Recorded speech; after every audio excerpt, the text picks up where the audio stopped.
neno la Mungu. Anayeongea na wewe katika ibada la leo ni mtumishi wa Mungu, askofu mkuu wa kanisa la Rehoboth Victory Church lenye makao yake jijini Arusha, Tanzania, East Africa.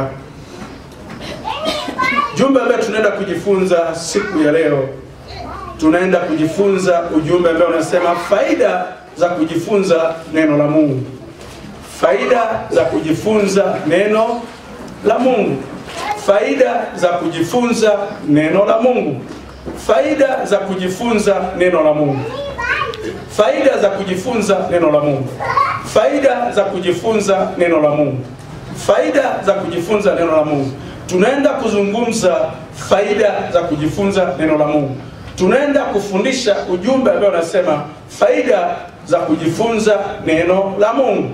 Tunapokuwa wa Kristo au tunapopata neema ya kumjua Yesu Kristo kuwa Bwana na Mwokozi katika maisha yetu, tunahitaji kujifunza kwa bidii. Sababu tunapojifunza kwa bidii, neno hili ndilo linalotutengeneza, ndilo linavyotumba upya, ndilo linavyotufanya tuwe viumbe vipya vya kung'aa daima, tuwe vyombo vikali. Haleluya, linatunoa. Faida ya kujifunza neno la Mungu. Haleluya. Kwanza, mwanadamu yeyote ambaye tunasema upo hapa kanisani, kitu kilichofanyika, injili ilihubiriwa, neno lilihubiriwa.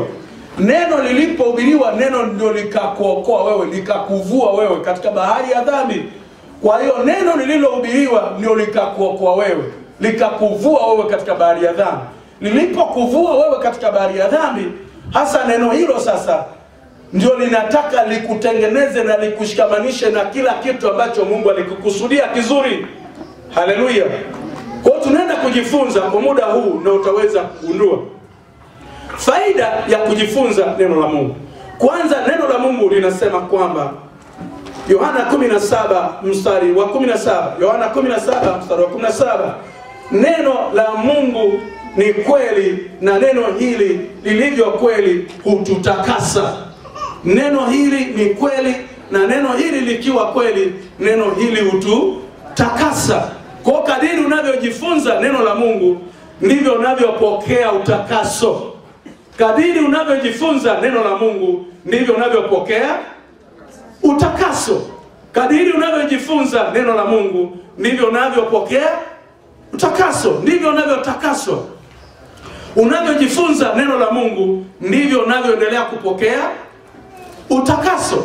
Kwa hiyo neno la Mungu daima unavyojifunza linashughulika na kutakasa moyo wako, kutakasa akili zako, kutakasa macho yako, kutakasa maisha yako na kuyafanya yang'ae na yawe na kibali.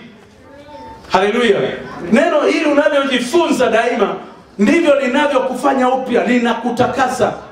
Linakutakasa. Tunatakaswa wakati wote na neno. Na ndio maana Mkristo wakati wote anapokiri Yesu Kristo ni Bwana katika maisha yake, asipoweka bidii kujifunza neno, utashangaa automatically roho za uasi zinamrejea tena. Magonjwa yaliyotoka yanarudi tena.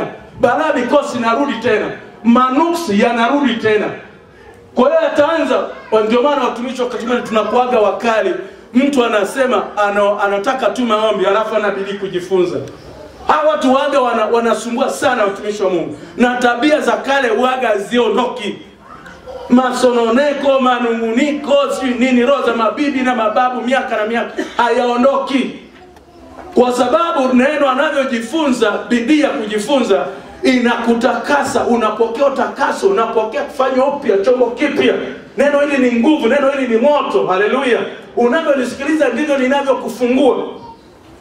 Haleluya. Kwa hiyo kwa faida yako, unapokiri Yesu Kristo ni Bwana na Mwokozi katika maisha yako, unaweka bidii kujifunza. Unaweka bidii kujifunza. Kwa hiyo iwe ni wajibu wako, weka bidii kujifunza. Haleluya. Faida ya kujifunza neno la Mungu. Neno la Mungu hutufanya upya. Kwa hiyo neno la Mungu linakufanya upya. Yaani unalojifunza leo linakufanya upya tofauti na jana, zaidi ya jana. Haleluya. Linakufanya upya zaidi ya jana. Ndio maana wengine wanajisifiaga miaka 10, 15 waliokoka. Hasa unajisifia ile mwaka jana, leo ana kitu kipya leo. Ana wazo jipya leo. Haleluya. Kwa hiyo hapo ukijisifia kwamba una miaka mingi na unayajua sana, mambo mengi bado unahitaji kujifunza. Ndio maana ameagiza watafundishwa, kanisa litafundishwa mpaka ukamilifu wa dahari. Kwa hiyo wakati wote wa kujifunza. Na unapohitaji kitu kipya kinaletwa na neno. Unavyojifunza Mungu anafungua milango. Unavyojifunza Mungu anajifunua. Unavyojifunza Mungu anajidhihirisha. Kwa vitu vingine huwezi kuvilazimisha vije leo kama vinahitajika vifanyike jioni. Haleluya. Vinatakiwa vije kesho. Huwezi kuvilazimisha, isipokuwa daima linakuandaa uwe chombo. Daima linakuandaa ufike mahali pa kupokea majawabu yako. Haleluya. Kwa hiyo Yohana 17 mstari 17. Alafu tunasema kwamba neno hili hutufanya upya siku baada ya siku. Alafu neno hili hutufanikisha. Yaani neno hili kadiri unavyojifunza neno hili linakufanikisha. Lina uwezo wa kukufanikisha mipango yako.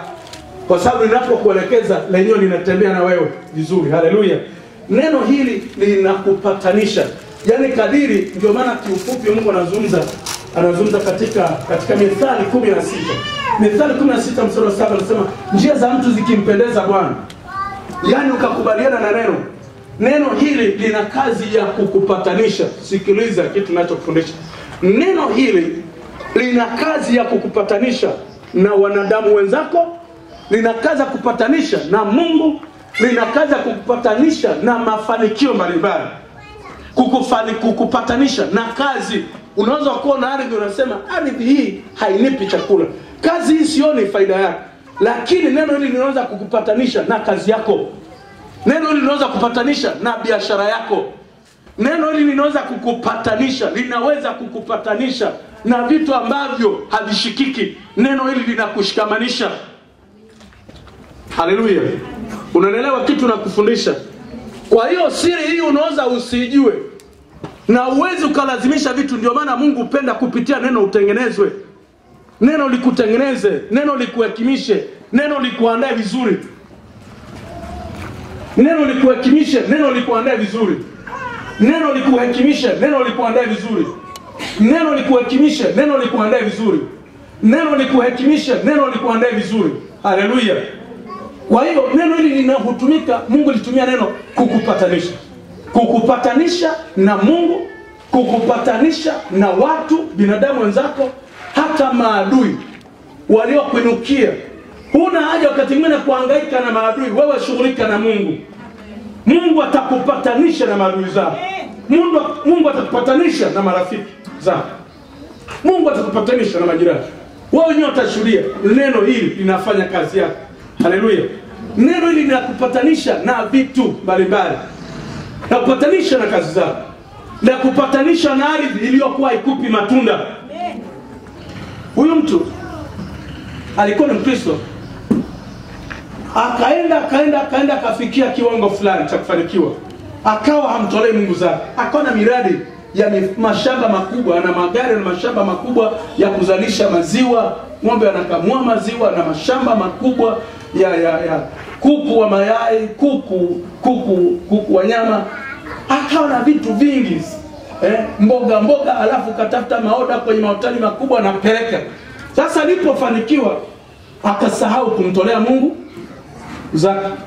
Kitu kilichofanyika, neema ile iliyokuwa inatembea na yeye ikakatwa. Ilikataje? Ng'ombe waliokuwa wanatoa maziwa kakatika. Wale kuku waliokuwa wanataga mayai yakakoma. Oda ambaye alikuwa anapeleka mahotelini sasa wanasubiri maziwa hayaendi. Wanasubiri kuku sasa hawazaliani. Huyu mtu akaingia kwenye hasara kubwa. Hasa alipokuwa kwenye mkutano kama huu, tulikuwa na kongamano kubwa kama nilivyosema, semina inayoanza Jumatano. Huyu mtu akasikiliza ujumbe wa neno la Mungu. Aliposikiliza ujumbe wa neno la Mungu, ujumbe huu kamkumbusha. Pia neno la Mungu linakukumbusha mahali ulipojikwaa au mahali ulipopoteza mwelekeo, direction. Aliposikia huyu mtu, tukatangaziwa kwamba tuandae sadaka zetu tunaenda kuzitoa. Kwa sadaka zina nguvu pia. Mungu hutumia sadaka katika vitu vingi. Kupatanisha watu na kazi zao na biashara zao na vitu mbalimbali. Hasa katika ujumbe huo, huyu mtu akagundua. Akaenda akaandaa Kwanza alitoa ahadi, karatasi zilitolewa, bahasha zilitolewa, akaandika. Alipoandika sasa ile bahasha, akaandika ninatoa shamba. Akaona hajatoa sadaka siku nyingi, zaka siku nyingi, akaandika ninatoa gari, ninatoa shamba. Aliandika kutoa hela, nitoa gari, kutoa shamba. Aliandika vitu vitatu: kutoa gari, kutoa shamba na fedha. Hasa fedha za Uganda alileta kibegi chenye hela, leta hapo. Alafu watu walipoona hiyo, kamati ya mkutano ilimuita, akaenda kakabidhi shamba kwa ile kamati ya mkutano, akaenda kakabidhi pamoja na ile gari. Hasa alipotii, akaleta madhabahuni. Kesho yake akaenda kwenye kuku wake waliokoma kutoa mayai. Alienda, alishangaa, mayai yalikuwa ni mengi kuliko idadi ya kuku. Yani kuku aliamuriwa kunyesha mayai, yani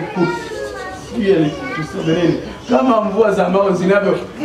Alienda kuta mayai mengi mno kwenye banda kuliko idadi ya. Hasa ndio uweze kujua kwamba dunia hii na Mungu. Amen. Mwanadamu kiingia kwenye jeuri yake, unaweza kasagika duniani. Unaweza kateseka kwa jeuri. Kuna jeuri ya wewe, ujipi pumzi. Yani chochote kinachokufanya kinahitaji uwezesho wa kimungu. Biashara yako inahitaji uwezesho wa kimungu. Kazi yako inahitaji uwezesho wa kimungu. Chochote kile kinahitaji uwezesho wa kimungu.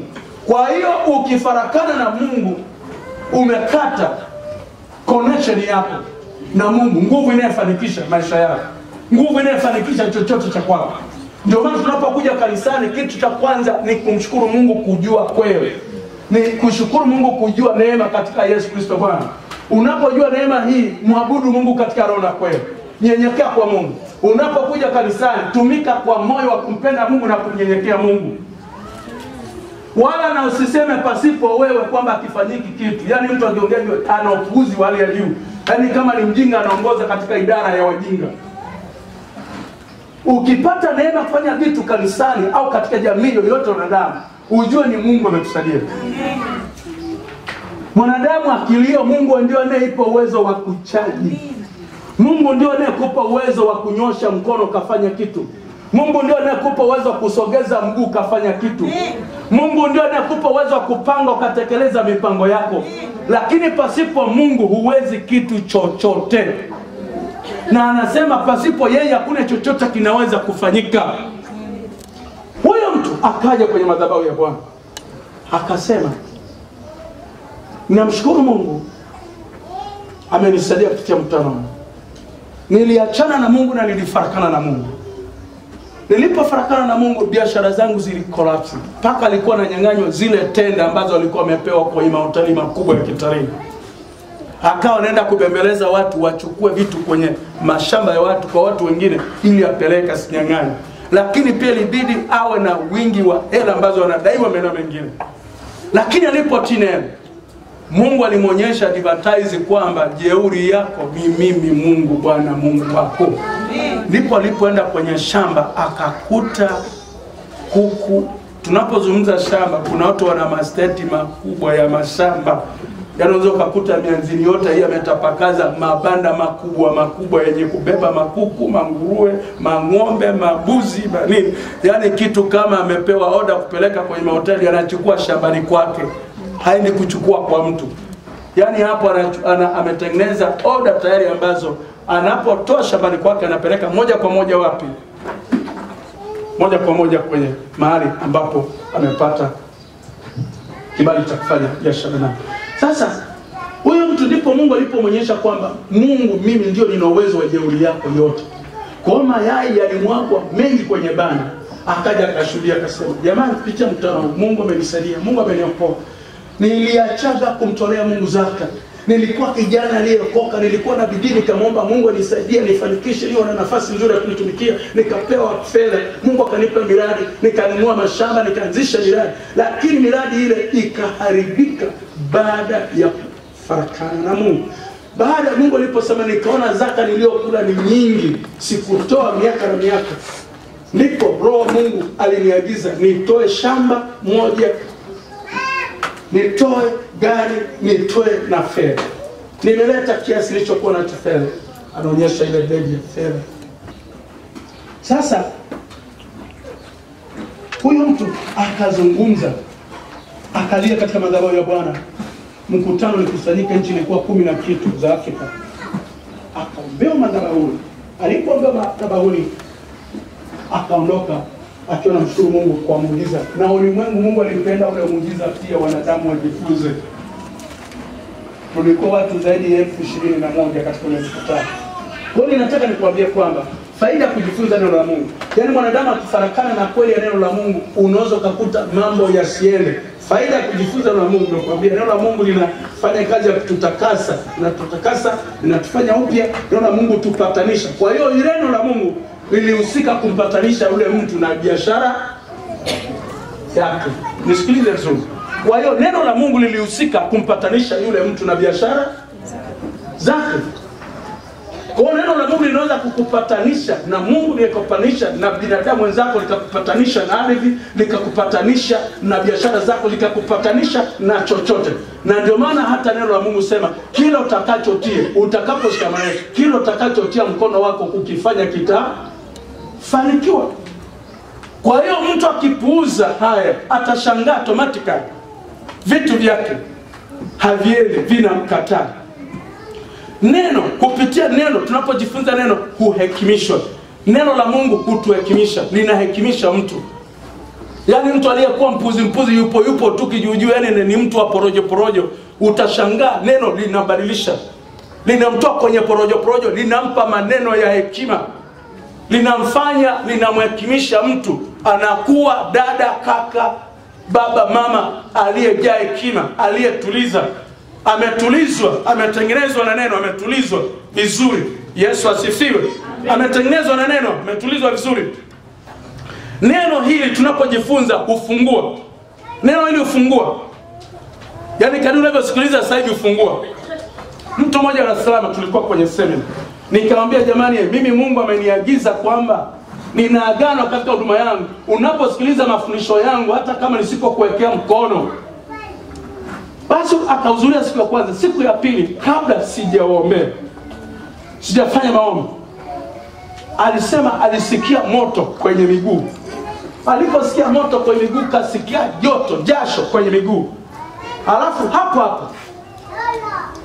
akajisikia vitu vinatembea kwenye mwili. Kumbe pale nguvu ya neno inatembea kwenye mwili, kwa sababu neno hili linapogusa moyo linatembea kwenye mifupa, kwenye mishipa, kwenye damu, kwenye mwili, mpaka viungo vyote. Akasema ninajisikia vizuri. Akasema nashangaa, nilipotoka kwa nyumbani, miguu ikawa miepesi kupita kawaida. Miguu yangu ikawa miepesi kupita kawaida. Miguu yangu ikawa miepesi kupita kawaida. Miguu yangu ikawa miepesi kupita kawaida. Haleluya. Kwa akasema nimeponywa wakati unaongea. Kwa hiyo nataka nikuambia kwamba neno hili hufungua watu. Unaposikiliza sasa hivi, kuna wengine akili zao zilifungwa, zilikandamizwa. Kwa hiyo kama wewe uwaga ni wa kusubiri maombi, kitu neno linafungua katika mambo yote.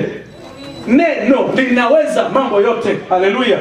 Ukipata, ndio maana kwa nini tunaposema semina hizi, weka bidii uzuria. Kuna mambo utakutana majibu kupitia mafundisho. Neno linapozungumzwa, Mungu anakutangazia maisha yako yaweje. Mungu anashika kinywa cha mtumishi wake, anatoa matangazo. Na anapotoa matangazo, sikiliza ufunuo mwingine uelewa. Sasa hivi ninapoongea na wewe, nitazame nikwambie. Sasa hivi ninapoongea na wewe, siongei tu na wewe.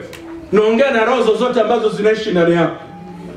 Hiyo ni roho za magonjwa, balaa, mikosi, nuksi zote zinasikiliza. Kwa hiyo wakati nafundisha, roho hizo zikisikia haya ninaongea, kwamba tunaongelea uweza na nguvu na mamlaka ya Mungu. Ilivyo na nguvu, neno la Mungu lilivyo na nguvu, na zenyewe zinasikia.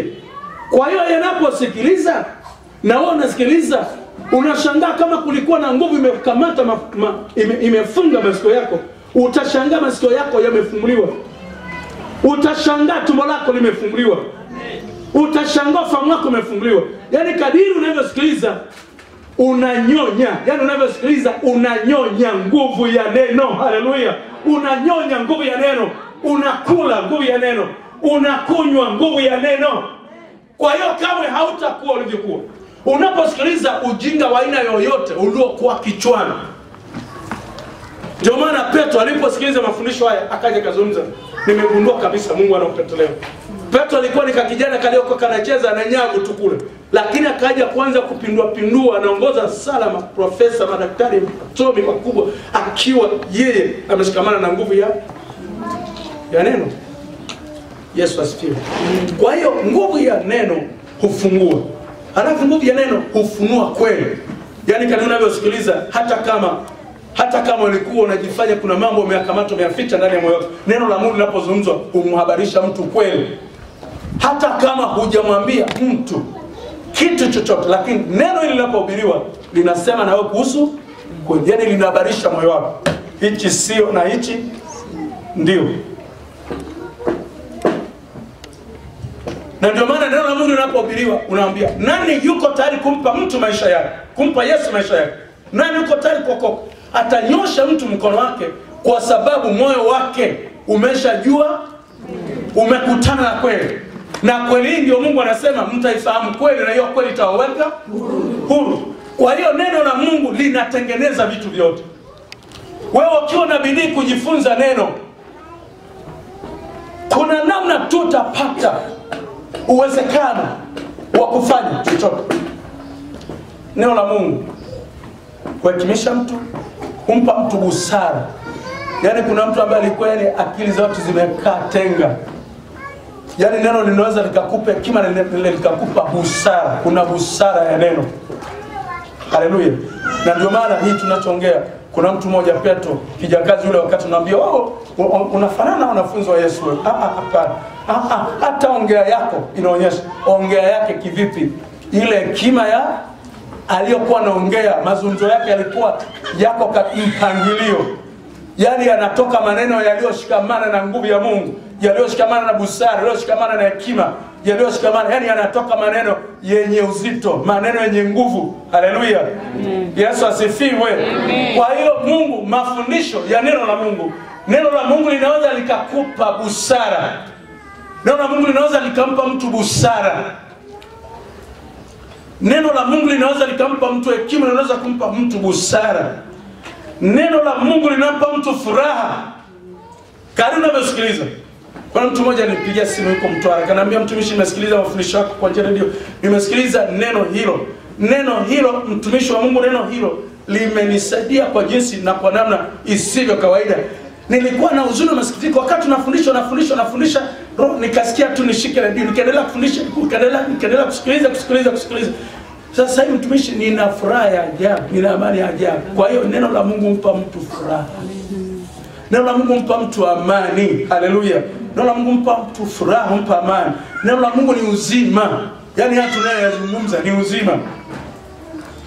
Kwa hiyo roho ya mauti, unaposikiliza mafundisho kama haya, roho ya mauti, roho iliyokuwa inashambulia, roho ya mauti iliyokuwa inashambulia kazi zako, maisha yako, roho ya mauti, kila kilichotamkwa cha kuharibu maisha yako, unaposikiliza haya, unatangaziwa uhai. Amen. Biashara yako inatangaziwa uhai. Amen. Mwili wako unatangaziwa uhai. Miguu yako inatangaziwa uhai. Biashara yako inatangaziwa uhai. Kila kitu, kila eneo linatangaziwa uhai. Amen. Kwa nini huwa tunatangaza semina? Tunatangaza semina.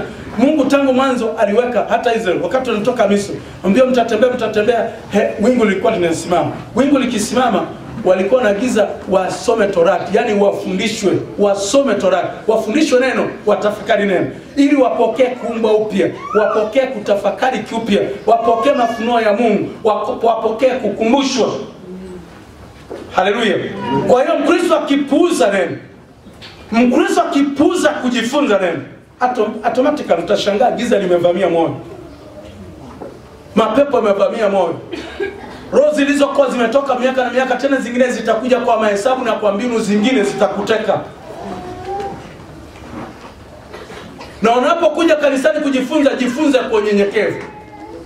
Usije kujifunza kwa ujuaji, ukajifanya njoo jifunze kwa unyenyekevu, kwa sababu ni Mungu Kwa nini tunasema unajifunza kwa unyenyekevu? Unakuja kujifunza kwa unyenyekevu, unasikiliza neno la Mungu linavyosema na wewe linapelekezaje. Kutuhekimisha, kutupa busara, kutuhekimisha, kutufungua, kutufunulia kweli. Mungu neno hili pia hupanda upendo ndani yetu. Neno hili pia hupanda upendo ndani yetu, hupanda upendo ndani yetu, au tushikamanisha na pendo la Mungu ndani yetu, tushikamanisha na pendo la Mungu ndani yetu. Alafu anaendelea kusema kwamba hutuumba upya. Yaani neno hili linakuumba upya, lina kazi ya kuumba upya. Neno hili ndio maana tunasema kama sitakuwa kama nilivyo kuwa. Kupitia neno la Mungu, Roho Mtakatifu tuumba upya. Huumba upya fikra, hutumba upya fikra zetu. Kadiri unavyojifunza neno, kuna vitu Mungu anawekeza ndani ya fikra yako, ndani ya kichwa chako. Haleluya.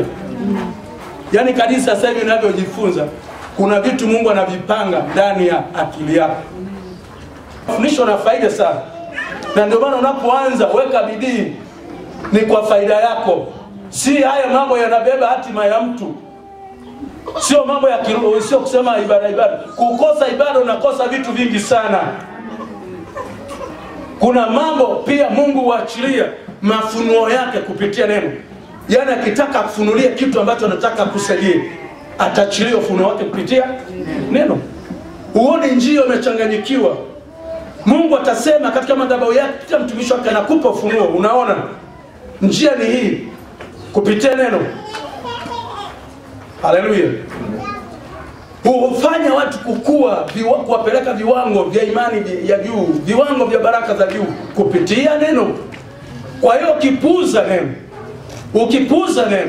ukipuuza bidii ya kujifunza neno, na neno hili unapojifunza una nafasi, unapotoka hapo unachaua, unatafakari, lina kuendelea kukujenga kiupya, kukuimarisha, kukujenga kiupya, kukuimarisha, kukujenga kiupya, kukuimarisha.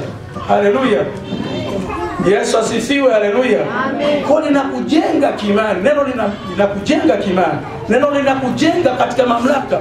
Watu ambao wanaendelea kujifunza neno, ukiona watumishi wenye imani zenye nguvu, imani za viwango, mamlaka, ni watu ambao wamevishwa kupitia neno, na ni watu wa kujifunza daima, na ni watu wa kupata muda kujifunza katika uwepo wa Mungu, kutafakari yale ambayo wanayajua, jinsi Mungu anavyosema. Wanakuwa na muda wa kutafakari, yani kuona yale ambayo Mungu anafanya na anaweza kufanya daima. Na katika hilo neno Mungu huongeza revelation, ufunuo maradufu. Alivyokufunulia jana, unapotaka atende zaidi leo, anakuelekeza anawezaje kutenda. Leo anakupa mbinu, anaweza kafanyaje leo. Haleluya. Anaweza kafanyaje leo, si tofauti na jana. Yaani unapotafakari neno hili leo kiupya, anakuelekeza jinsi ambavyo anahitaji atende leo kuliko jana. Lakini kama una time na neno, utaendelea kupuyanga hivyo hivyo, utaendelea kubaki katika ile kuchangikiwa hivyo hivyo. Na tunapokuja kwenye mambo kama haya, ndio tunasema hakuna kubebana mgongoni. Kila mtu asimame kwa nafasi yake. Kila mtu asikilize nini Mungu anasema na yeye. Kwa sababu katika Israeli watu walikuwa wengi. Hapo wengine walipotumwa kwenda kuipeleleza nchi, kwa jinsi walivyokuwa wameshibana na neno, wengine wanaona watu maadui wao, wanajiona kama panzi. Alafu walivyokuwa wanawatazama wengine wanajiona wao, nchi ni nzuri sana. Mungu akitupa neema, akitupa kibali cha kuikanyaga nchi, taarifa nchi ni nzuri sana. Kwa hiyo wakati mwingine tunapofundishwa, huwa yale ambayo adui aliyapanda ndani ya moyo wa mwanadamu ya uongo, huwa yanang'olewa. Wakati mwingine unapojifunza Mungu katika utakaso, unavyosema, hata wakati mwingine kuna adui huleta lensi za kipepo kwenye macho ya watu. Hapo nimekushuhudia watu, naombea mtu, au nakuwa na mtu nasema, naona wale watu, kuna watu wanakuja kunipiga, kuna watu wananifinya. Umekusikia watu kama hao? Yaani hao watu, yaani wametekwa na macho yao yameshikamana katika ulimwengu mwingine wa kipepo. Hasa mtu huyo kupitia mafundisho, huyo mtu hufunguliwa vizuri sana, hupokea utakaso vizuri sana. Na wakati wote unapofundishwa na mtumishi, mpenda kuangalia madhabahuni. Sawa? Mpenda kuangalia madhabahuni na usikilize kinachozungumzwa. Kuna uponyaji mkubwa. Macho yako yanatakiwa yasikilize na yachukue picha kamili. Amen. Kinachozungumzwa na vile vile unavyosikiliza. Kwa hiyo katika neno linapofundishwa kuna vitu huwa vinazaliwa. Neno la Mungu huzalisha vitu ndani ya mtu. Neno la Mungu linazalisha vitu. Linazalisha vitu. Yaani unaweza kaja hapa, yamkini ulikuwa na utupu, lakini katika kujifunza hili neno tayari kuna vitu vimezalishwa ndani yako. Kuna vitu vimezalishwa ndani yako, vimezaliwa ndani yako. Imani imezaliwa yenye nguvu. Kuna njia umepokea kupokea uwezekano. Nataka ninapofundisha haya mpaka baadaye nitataka mtu aniambie kupitia ujumbe huu kitu gani amejifunza. Yaani nataka kupokea vitu ambavyo vimezaliwa kwenye ibada hili tofauti na yale uliyokuwa nayo. Yaani ujue kwamba ukimisi ibada kuna vitu ambavyo unapoteza. Ukikosa kujifunza neno kuna vitu ambavyo unapoteza. Na ukiweka ujuaji katika mambo ya ibada, katika kujifunza neno, kuna vitu ambavyo unapoteza. Haleluya. Mungu amekuleta, amechagua nyumba yake iitwe nyumba ya sala, aseme na watu wake. Amemwinua mtumishi wake, amempaka mafuta, amempa majibu kwa ajili ya watu wake. Unapokuja mahali hapa unakuwa na utayari kusikiliza kwa mtumishi wa Mungu. Nini anachokufundisha? Nini anachokuelekeza? Ukijifanya mjanja kubaliana na kitu ambacho Mungu anakufundisha kupitia mtumishi wa Mungu, unabaki na mizigo yako. Unabaki na ujanja wako. Unabaki unajichanganya mwenyewe. Na mapepo ndivyo yanavyofurahia. Na ndivyo yanavyoendelea kukufunga vitambaa vya usi usoni. Ndivyo yanavyoendelea kukupa ujanja wa kipepo pepo. Na ule ujanja unakukomoa wewe. Haumkomoi mtumishi wala haukomoi kanisa. Ujanja unakukomoa wewe. Sababu umeletwa hapa kwa faida. Usikilize kwa kimo cha mtumishi wa Mungu, ili unufaike, ili upate faida. Na usiposikiliza kwa makini ukajua nini mpango na kusudi la Mungu katika maisha yako, unaweza kukutana. Sikiliza. Mungu alisema kufundishwa kuna faida. Haleluya. Kwa fikra zako zinajengwa kiupya, mawazo yako yanawekwa vizuri. Mtu alikuwa anajiwazia tu. Mpaka kuna wakati mwanadamu anataka mpaka haoni haya kujiwazia kufa. Yaani watu bado mtu yuko hai anatembea anajiwazia kufa. Na mpaka anaambia ni kufa ni kitu haina tatizo bwana. Hasa unapovamiwa na roho kama hiyo, yani umeshaondolewa tayari katika ulimwengu. Alafu wewe unatafuta ufanikishe kitu chako. Hasa tayari unajiwazia mambo ya kufa. Yani tayari mambo yako yote yamesha connectiwa na roho ya kufa. Na unaanza kushangaa vitu, mambo yako yanaanza kufa na kuharibika. Ndio maana Mungu anapenda ufundisho uwe na maarifa kabisa. Mambo mengine sio ya kutamkwa kwenye akili, kwenye mdomo wako, na wala sio ya kufikirika kwenye akili yako, na wala sio ya kuruhusiwa kuwaza kwenye moyo wako. Unapoyakaribisha, kuyaruhusu, kuyafikiri, kuyawaza, unaleta uharibifu, unaleta kufa vitu vyako. Unaleta vitu vyako kuharibikiwa, unaleta vitu vyako kuharibiwa. Mungu wetu atusaidie. Mungu wetu ni mwema. Haleluya. Kwa hiyo kupitia mafundisho unavyosikiliza neno unapokea kushinda. Unapokea kushinda. Kupokea kushinda. Sasa kama ulikuwa unajihisi kushindwa, unaona hakuna kuendelea, hakuna kufanikiwa. Sasa hivi kuna mtu hapa anajihisi kuishi. Haleluya. Sasa kuna mtu hapa anajihisi kufanikiwa. Sasa kuna mtu hapa anajihisi ana mwenyewe anaweza kufanya kitu cha maana, anaona kuna kitu anaweza kukifanya. Kwa sababu neno la Mungu linapoingia ndani, ile roho iliyokuwa inakwambia wewe utakofanikiwa, utakaoshinde. Hii kitu ni ngumu sana. Hakuna chochote duniani unapopambana nacho kama bado unaishi. Nguvu ya Mungu ikikutana na wewe, ushindi ni lazima. Tuna nguvu ya jina la Yesu iliyeshinda kifo na mauti. Kwa hiyo kikutana na nguvu, na ndio maana neno tunapolizungumza tunazungumza neno hili likiwa linaambatana nguvu ya jina la Yesu. Na ndio maana nikasema kwamba neno la msalaba kwa wale wanaopotea ni upuuzi, lakini kwa wale ambao wanaamini ni nguvu ya Mungu. Kwa hiyo neno hili kwa mtu ambaye anapuuzia ni upuuzi kwake. Kwa mtu ambaye anaitikia neno hili ni nguvu yake. Neno hili ni mafanikio yake. Neno hili ni ufunuo wake. Neno hili ni baraka kwake. Neno hili ni ufunguo wake. Neno hili ni mafanikio yake. Haleluya. Kwa hiyo haya yote yamebebana katika neno.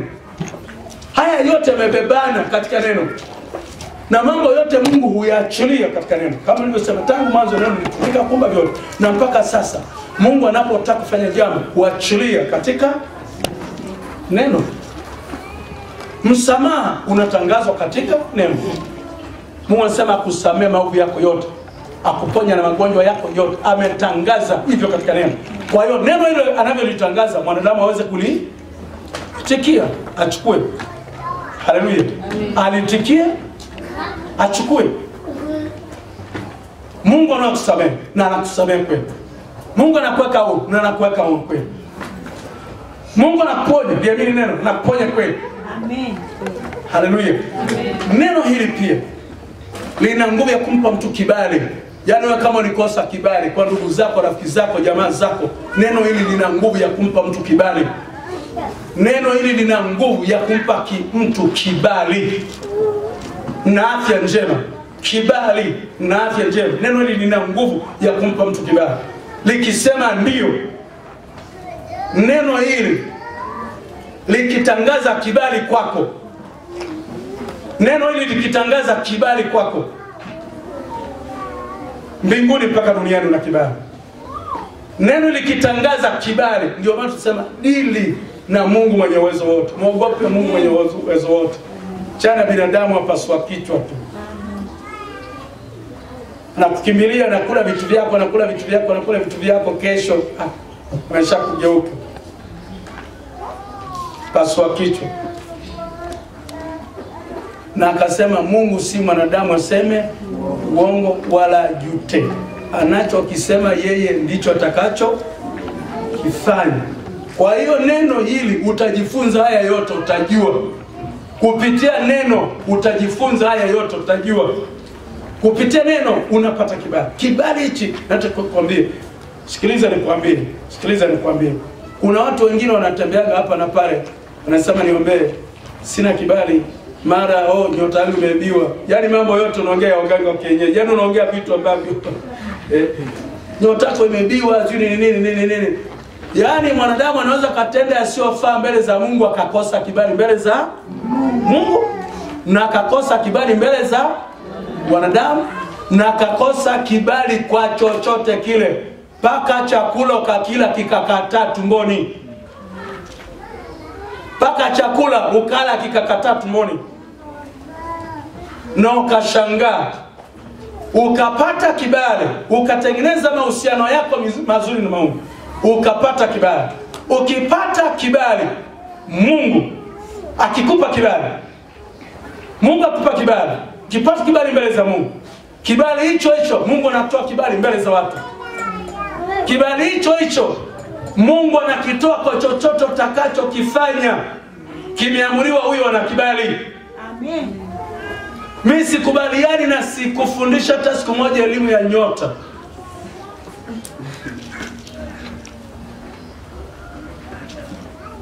Elimu ya nyota ni wanasayansi. Wengine wanasayansi na wengine wana elimu ya kipepo.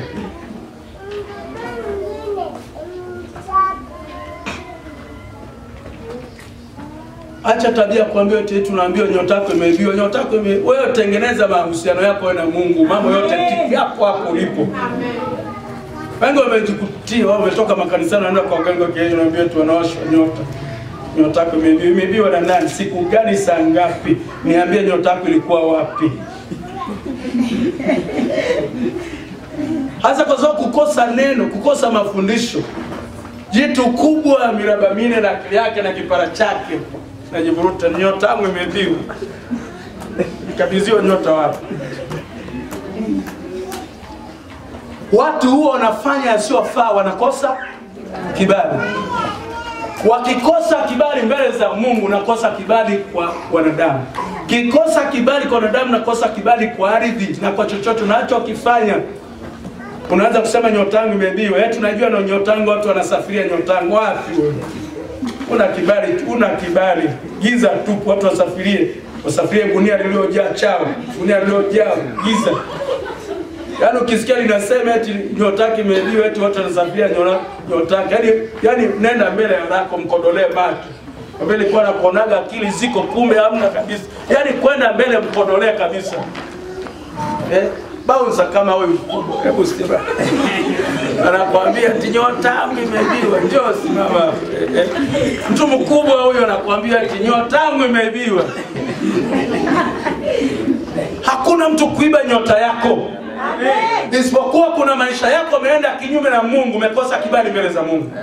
Ulipokosa kibali cha Mungu ukafarakana na neema ya Mungu. Neema ya Mungu ndio kibali. Neema ya Mungu ndio iokoayo wanadamu. Neema ya Mungu ndiye ponyao wanadamu. Neema ya Mungu ndiye inayefanikisha wanadamu. Kwa hiyo kama wewe unadanganywa nyota yako imeibiwa, ni uongo. Patana na Mungu, mtafute Mungu, pata kibali cha Mungu. Kipata kibali cha Mungu, Mungu anakupa kibali kwa wanadamu. Kipata kibali kwa Mungu, Mungu anakupa kibali kwa wanadamu. Kibali kwa vitu, kibali kwa kile utakachokifanya utafanikiwa. Kibali kwa ardhi, kibali kwa mifugo yako, kibali kwa miradi yako. Amen.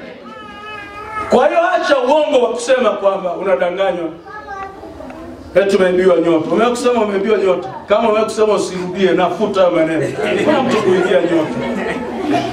Yaani watu wamefarakana na Mungu, wamemwachaga Mungu zamani. Yaani wamefarakana na neema. Yaani anaposema ameibiwa ni nyota yake, yaani anaona amepwaya, yaani uaga, yaani umefarakana na Mungu, unahisi ile uwepo wa Mungu haupo. Unahisi neema ya Mungu itendi kazi pamoja na wewe uione. Hasa unahisi kupwaya. Anapohisi kupwaya, mtu anaona ameibiwa nini? Nyota. Hujaibiwa nyota. Tubu, rudi kwa Mungu, shikamana na Mungu, kamatana na Mungu, uone neema na kibali cha Mungu kitakavyotembea na wewe. Leo watu wamtafuti Mungu, wanatembea kwa ganga yeji, nirudishie nyota yangu. Watu wanasafiria nyota. Nani atembea na magunia yako ya chawa ya balami kosi mitupu?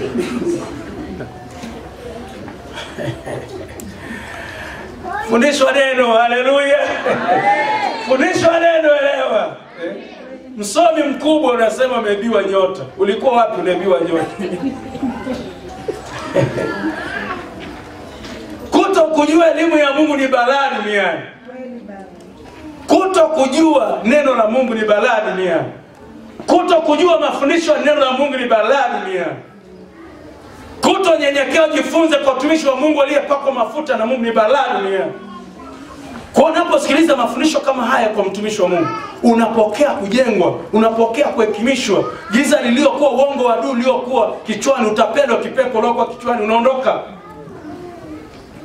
Haleluya. Amen. Hasa watu wamtaki kujifunza neno la Mungu, yeye anaona shortcut. Ameona amepwaya, neema ya Mungu haiko na yeye. Anakimbia, tunasikia waongo matapeli tu anaongea mtaani. Oh, nyota yangu, yani mimi sikuwa hivi bwana. Nilikuwa mtu si wa kawaida, mama yangu alikuwa anaenda vizuri super nini. Hasa nyota yako imeibiwa. Wale ni maagent wa kutangaza biashara za washirikina huko mitaani. Sawa, Mungu akubariki. Wote tembea na neema ya Mungu. Haleluya. Mtu atembea na neema? Tembea na neema ya Mungu. Ndio inayempa kibali.